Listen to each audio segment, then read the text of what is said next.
pengertian pembelajaran eksperimen.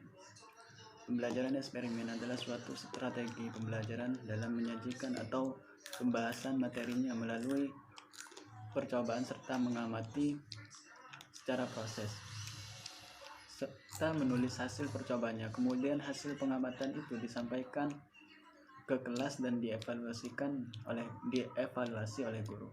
Eksperimen yang dimaksud di sini bahwa guru dan siswa mencoba mengerjakan suatu serta mengamati proses dan hasil pekerjaannya. Cukup sekian dari saya. Baik, di sini saya akan menjelaskan tentang ciri-ciri strategi pembelajaran eksperimen. Menurut Udin S. Winata Putra, ada 7 ciri-cirinya. Yang pertama, adanya alat bantu yang digunakan. Jadi, pembelajaran eksperimen di sini itu adalah pelajaran yang mempelajari dengan adanya percobaan. Jadi, perlu alat bantu untuk melancarkan pembelajaran tersebut. Yang kedua, siswa aktif melakukan percobaan. Jadi, dengan aktifnya siswa melakukan percobaan itu akan memungkinkan siswa dapat membuktikan sesuatu dengan sendirinya. Yang ketiga, guru membimbing, yaitu guru itu membimbing jalannya eksperimen siswa itu baik apa tidak, itu diluruskan apabila salah. Yang keempat, tempat dikondisikan. Yang mengondisikan tempat itu adalah guru. Siswa hanya perlu datang ke tempat di mana akan melakukan eksperimen tersebut. Yang kelima, adanya pedoman untuk siswa.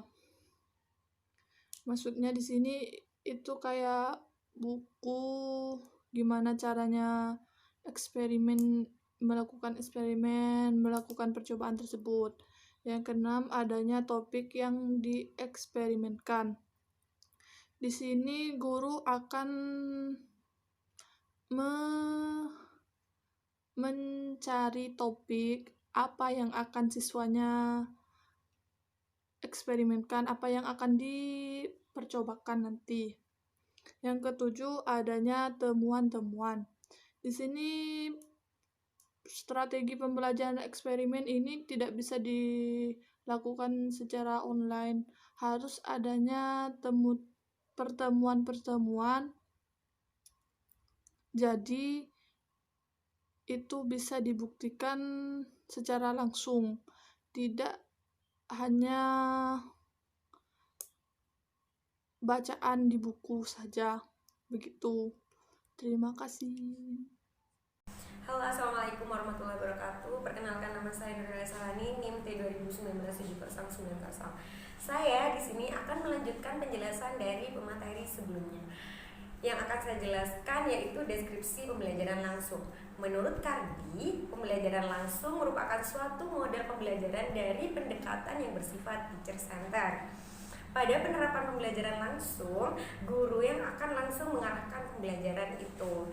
Jadi dapat kita tarik garis besarnya, pembelajaran langsung, strategi pembelajaran langsung itu merupakan penerapan yang matang, perancangan yang matang terhadap guru kepada siswa, termasuk pada saat ingin memberikan PR atau pekerjaan rumah, memberikan tugas, atau menyuruh untuk praktikum dan lain sebagainya.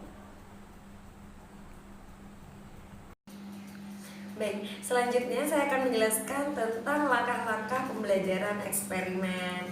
Yang pertama, itu dalam eksperimen setiap siswa harus mengadakan percobaan. Ketika setiap siswa melakukan percobaan, maka setiap siswa harus memiliki bahan-bahan yang lengkap untuk melakukan percobaan atau eksperimen tersebut. Yang kedua, kondisi alat dan mutu bahan percobaan yang digunakan harus baik dan bersih. Jadi harus dapat dipastikan bahan yang digunakan itu aman dan terkendali atau tidak membahayakan orang lain.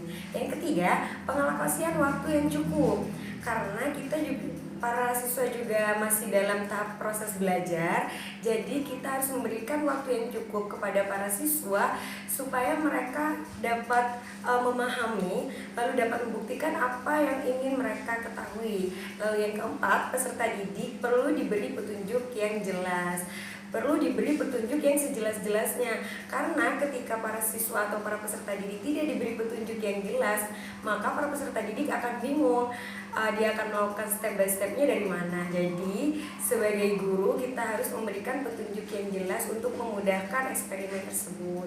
Terus yang kelima, tidak semua masalah bisa dieksperimenkan. Ingat, tidak setiap masalah itu dapat dieksperimenkan, karena seperti masalah kejiwaan, keyakinan manusia, dan seperti kehidupan sosial kita sehari-hari, seperti itu tidak dapat dieksperimenkan ya.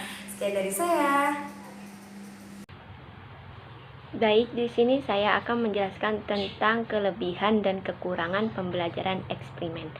Untuk kelebihan pembelajaran eksperimen, yaitu yang pertama, anak didik percaya atas kebenaran percobaan.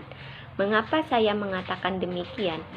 Karena dengan metode ini membuat anak didik percaya atas kebenaran atau kesimpulan berdasarkan percobaannya sendiri, bukan hanya pada menerima kata guru atau buku. Nah, untuk yang kedua yaitu anak didik dapat mengembangkan sikap untuk mengadakan studi eksplorasi. Apa itu studi eksplorasi? Studi eksplorasi yaitu menjelajah tentang ilmu teknologi. Nah, yang ketiga yaitu dapat membawa terobosan-terobosan baru.